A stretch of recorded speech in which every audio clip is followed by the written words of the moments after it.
Mga kapuso, 48 araw na lang. Pasko na.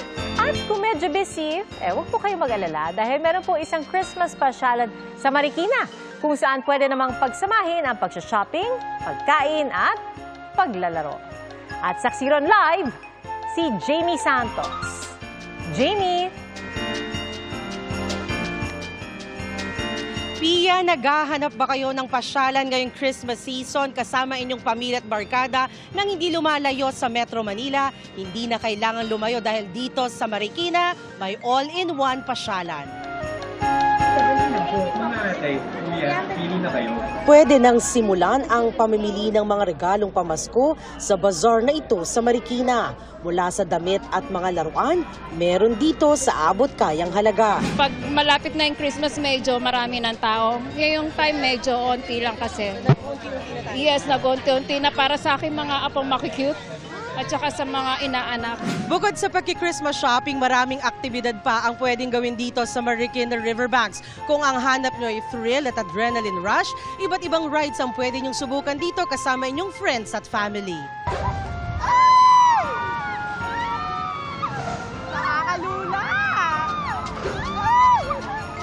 50 to 100 pesos ang presyo ng ticket para sa rides. Ang pamilyang ito, inabutan naming nagdiriwang ng birthday ng bunsong anak. Na-enjoy naman po yung mga bata, lalo po yung anak ko, birthday po. Mae-enjoy din dito ang ilang larong perya tulad ng hagis piso. Kung mapagod sa pamimili, no problem. Maraming food stalls na pagpipilian dito.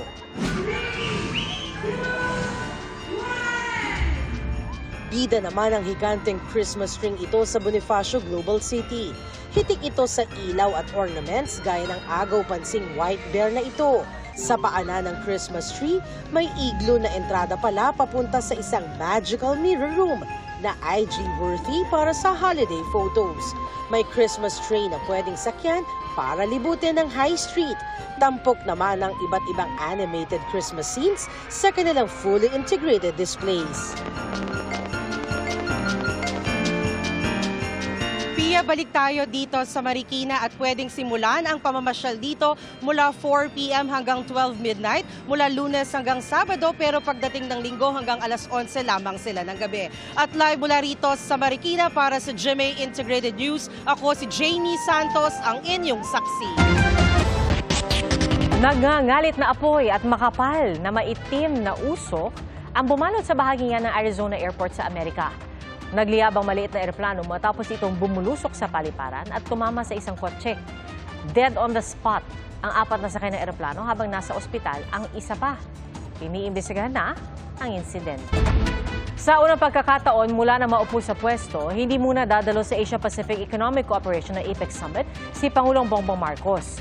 Ayon sa Presidential Communications Office, isa sa mga dahilan ay para mas matutukan niya ang pagtugon sa kalamidad. Itinalaga si Acting Trade Secretary Maria Cristina Aldeguer Roque bilang Special Envoy sa APEC Economic Leaders Week na gaganapin sa Lima, Peru. Nilamon na apoy ang 90s luxury car ng race car driver na si Angie Meade King habang tinatahak niya ang South Luzon Expressway. Oh my God. The car is burning. Kwento ni Angie na drive niya pa ang sasakyan habang nagliliyab papunta sa exit hanggang sa tuluyan na itong nilamon ng apoy. Halos wala nang natira sa likurang bahagi ng sasakyan.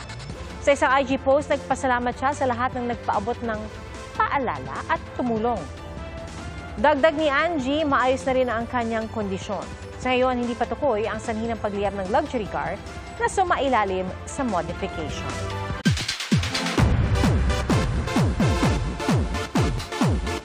Happy to be back ang GOT7 member at K-actor na si Park Jin-young na natapos na ang mandatory military service. At si Julian San Jose naman nagkwento tungkol sa trending lip-sync moment ni Marian Rivera. Narito ang showbiz saksi ni Aubrey Carampel. Definitely a night to remember para kay Julian San Jose ang naganap na Halloween dinner sa tahanan ng Dongyan. Napuno yan ng kasiyahan at joke time, lalo nang mag-lip-sync si Marian sa gitna ng kanilang karaoke session.